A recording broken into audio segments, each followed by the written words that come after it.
जगजीवन राम लिख रहे हैं, कह रहे हैं उस भाषण में कि हमारा इतिहास मिटा दिया गया है, पराजितों का इतिहास रहने नहीं दिया जाता, लेकिन आर्यों ने अपना जो इतिहास लिखा है उसी में हमारा इतिहास है। उनके इतिहास के पंक्तियों के बीच से हमारा इतिहास झांक रहा है। हिंदू धर्म में हमारा कोई अधिकार नहीं, हम सेवाओं से वंचित हैं, मंदिर में नहीं जा सकते, हम जाना भी नहीं चाहते। ये कह रहे हैं ये जो कि कांग्रेस के लीडर रहे, स्टालवर्ड डिप्टी प्राइम मिनिस्टर, और इतनी हिम्मत तो थी कम से कम कहने के लिए कि हम मंदिर में नहीं जाना चाहते। आज का तो देखिए तो कोई हनुमान बन के घूम रहा है, कोई सुग्रीव बना हुआ है? कोई जामवंत बना हुआ है। मनु को कहना पड़ा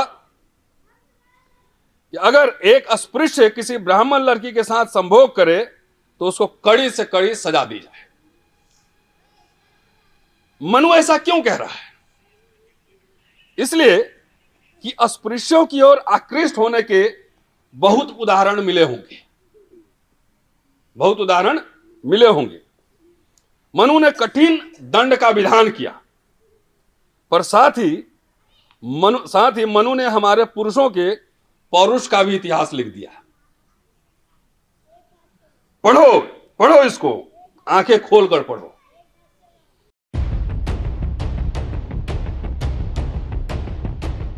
तो मनुस्मृति दहन पर जो बाबा साहब का स्टेटमेंट है, और मेरे पास मटेरियल बहुत है लेकिन ज्यादा नहीं बोलूंगा,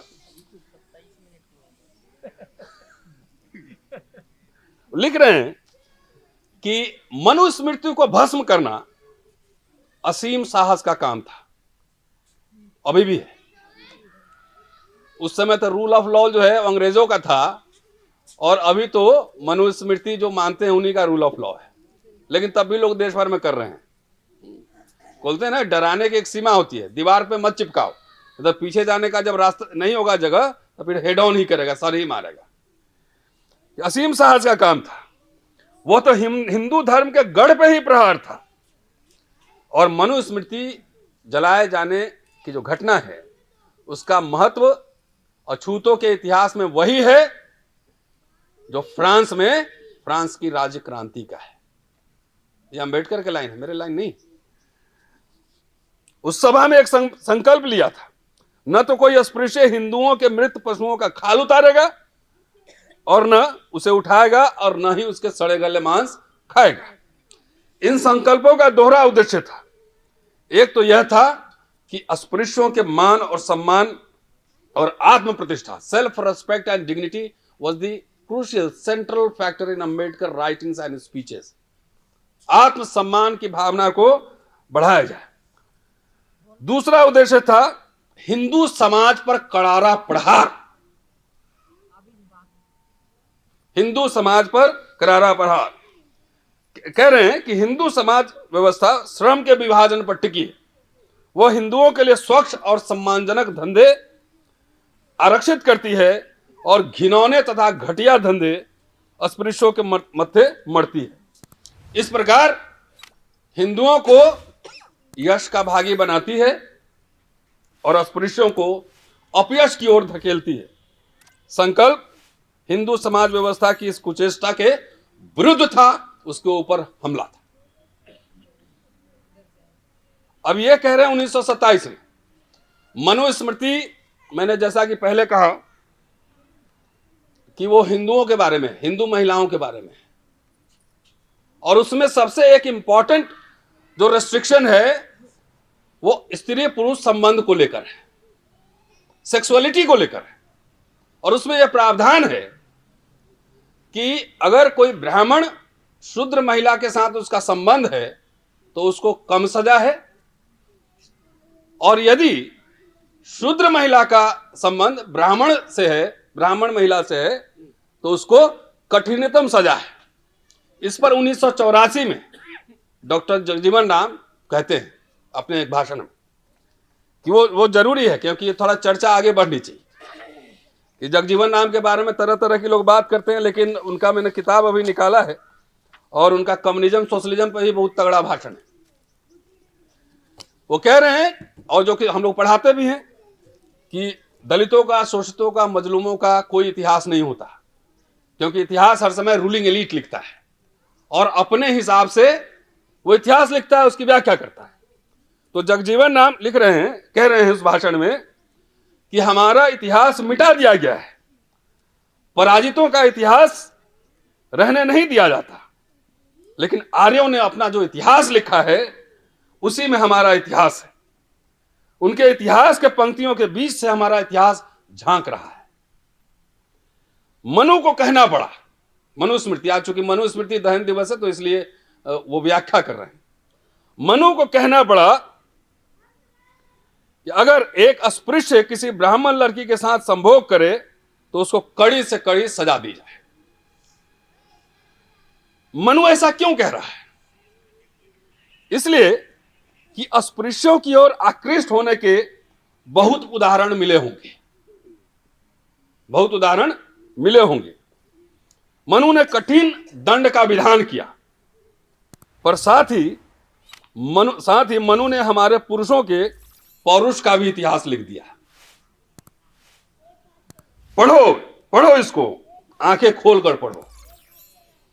इक्के दुक्के होने वाले अपराध के लिए इतनी कड़ी सजा नहीं दी जाती।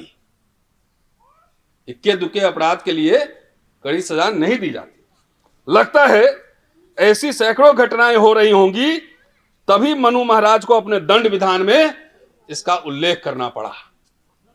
रेगुलर हो गया होगा ना। प्योरिटी ऑफ ब्लड कहां है? कोई है दुनिया में? तो ये इसलिए कह रहा हूं कि ये लंबे समय तक मिनिस्टर रहे, इलेक्शन ये भी लड़ते थे, लेकिन तभी मनुस्मृति पे, जाति व्यवस्था पर ये भी लगातार प्रहार कर रहे थे एज ए कैबिनेट मिनिस्टर होते हुए भी 1969 में। ये इसलिए कह रहा हूं कि आज के दलित कैबिनेट मिनिस्टर को कम से कम अपना आत्मसम्मान और स्वाभिमान जगाना चाहिए। 1969 में कैबिनेट मिनिस्टर थे, कांग्रेस के अध्यक्ष, और बॉम्बे में जो कांग्रेस का अध्यक्षीय भाषण है उसको उठाकर पढ़ा जाना चाहिए कि उन्होंने इस व्यवस्था पे प्रहार किया था कि नहीं किया। वो समाजवाद की बात कर रहे थे कि नहीं कर रहे थे, वो वर्गों की बात कर रहे थे कि नहीं कर रहे थे। ये बात तो हमें लोगों को बतानी पड़ेगी। अब हिंदू कौन है? हिंदू के बारे में कह रहे हैं और हिंदू धर्म के बारे में भी कह रहे हैं, और पेज नंबर के साथ लाया। कह रहे हैं कि मैंने हिंदुओं से पूछा, बताओ हिंदू किसको कहते हैं? दिल्ली में होने वाले विराट हिंदू समाज के जोरदार प्रदर्शन के अवसर पर कुछ संयोजकों ने मेरे घर आकर मुझसे आग्रह किया था कि मैं उस सभा में जाऊं। उनके अनुरोध को अस्वीकार कर देने पे मना कर दिए थे। बड़े लोग, धर्माचार्य लोग थे वहां पे, बोले मेरा क्या काम है। तो कहा कि कुछ लिखकर एक संदेश भेज दीजिए, है ना। तो कह रहे हैं, मैंने प्रश्न किया था कि बताओ हिंदू किसे कहते हैं, ऐसी भाषा में बताओ कि सड़कों की नाली साफ करने वाला एक वाल्मीकि भाई भी उसको समझ सके।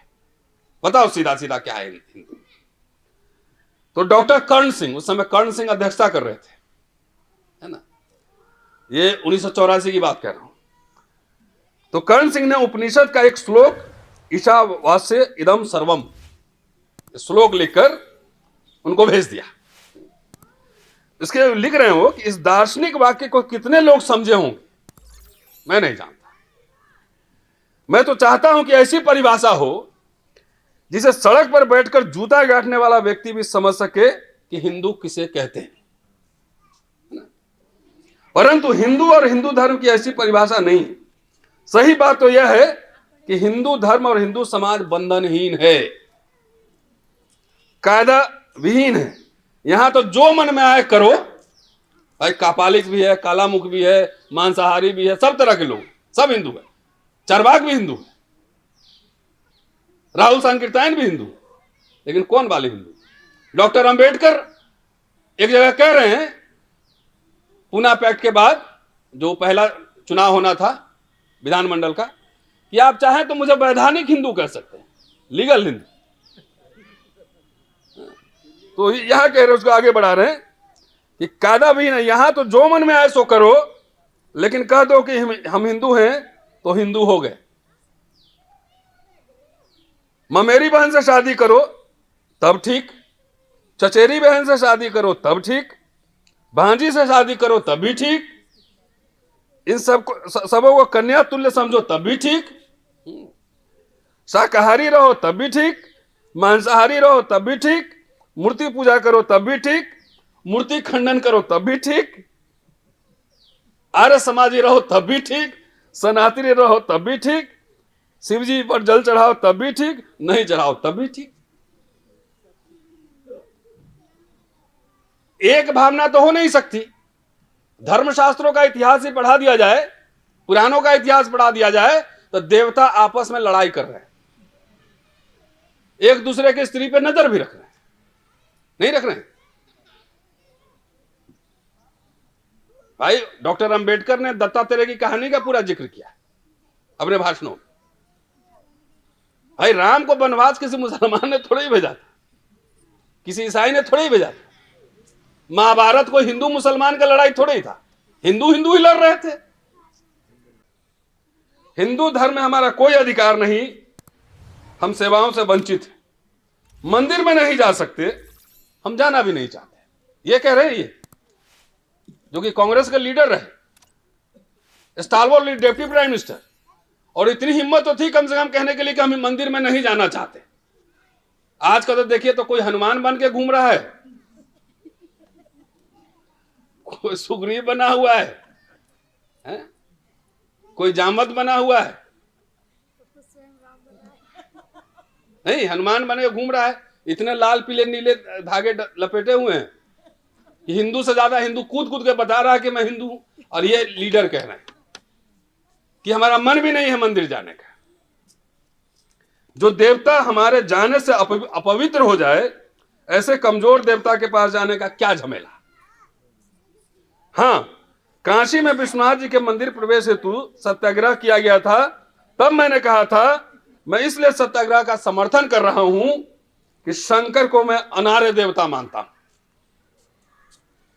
शंकर आर्य देवता नहीं, सबको आपने कब्जा कर लिया, बौद्ध मठ को कब्जा कर लिया, यहां के मूल निवासियों को जो देवी देवता थे उनको भी कब्जा कर लिया, सब कब्जा कर लिया।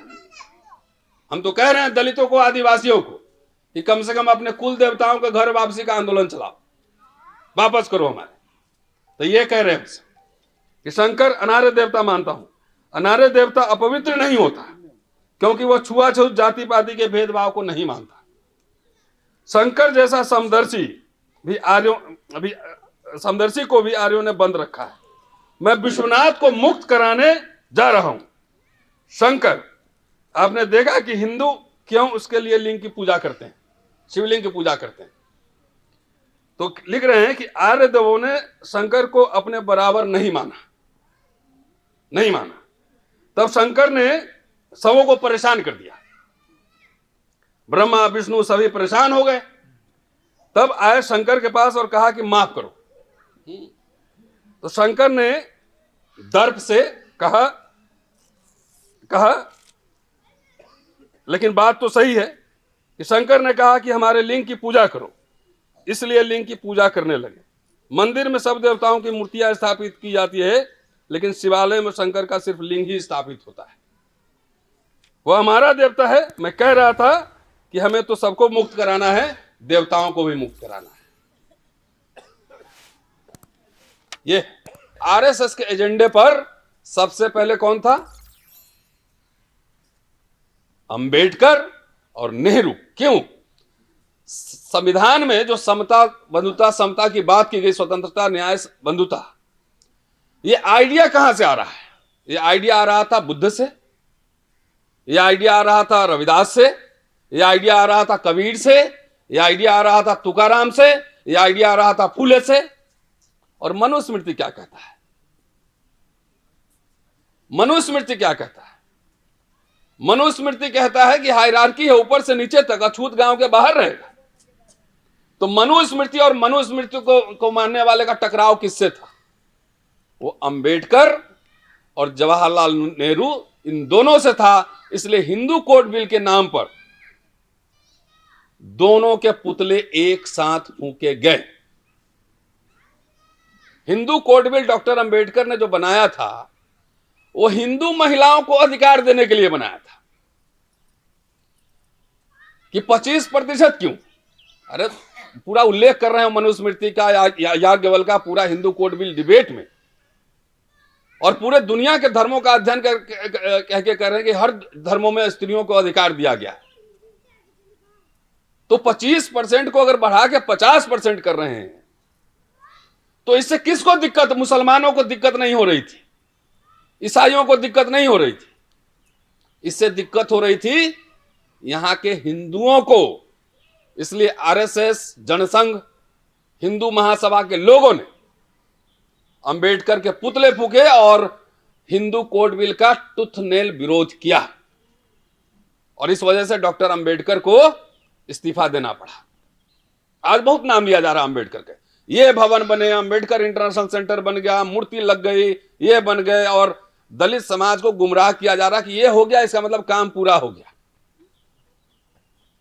अरे उसी भवन के नींव में, उसी मूर्ति के नींव में अंबेडकर के विचारों को दफन किया जा रहा है, ये नहीं पता दिख रहा है। उन्हीं भवन के नींव में अंबेडकर के विचारों को दफन किया जा रहा है। इंदिरा गांधी के इमरजेंसी से बहुत सारी समस्या हैं, लेकिन वो पीरियड दलितों के लिए एक प्रोटेक्शन का भी पीरियड था। डर के मारे कोई मारता नहीं था, ना तो अत्याचार रैंपेंट अभी भी हो रहा है। पब्लिक सेक्टर यूनिट जितना उस समय बना उसी से आप मिले। बाकी दलित पॉलिटिक्स ने इस देश में पोस्ट अंबेडकर एरा में, इस दलित पॉलिटिक्स ने अगर एक भी नेशनल एजेंडा सेट किया हो जो आइडेंटिटी पॉलिटिक्स कर रहा है, तो ये मुझे बता दीजिए कि आपने सरकार को 10 साल समर्थन भी दिया था, लेकिन एक भी नेशनल एजेंडा आपने सेट नहीं किया। कह देते ना कि हमारे 1000 बच्चों को फेलोशिप दो विदेश जाने के लिए, क्यों नहीं बोला?